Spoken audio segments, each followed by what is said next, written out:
Yəni işləyən üçün hər yerdə iş var, heç bir yerdə də işsizlik yoxdur. Var, indi o işləməyən üçün əlbəttə bu gün mən də işləməsəm mən deyəcəm bir şey yoxdur. Amma faktiki olaraq var da bu gün. Bərdə torpağı ümumiyyətcə mümkün torpaqlardır. Əkin üçün yararlı torpaqlardır. Əsas bizim işimiz bostançılıq, taxılçılıq, kələmdir. Əkinçiliyin bütün növlərindən məşğul olduq. Bundan qabaq da Rus texnikası götürdük. Rus texnikasında sürücü üçün əlverişli olmadığı üçün, kondisioner sistemi olmadığı üçün elə fikirləşdim ki, bir dənə Lovol götürərəm. Qonşu kənddən də götürmüşdülər. Bunu məsləhət gördülər. Mən də bunu götürdüm, gördüm.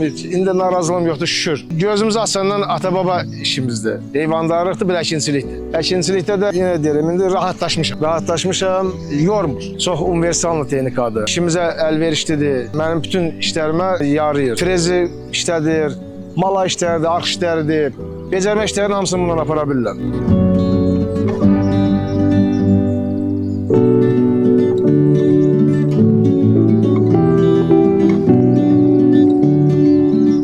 Bütün əkinçilərə, fermerlərə, hamısına işlərində müvəffəqiyyətlər arzulayıram. Ruzi bərəkətli olsun. İşləsək, çalışsaq, ruzi bərəkətimiz olar inşallah.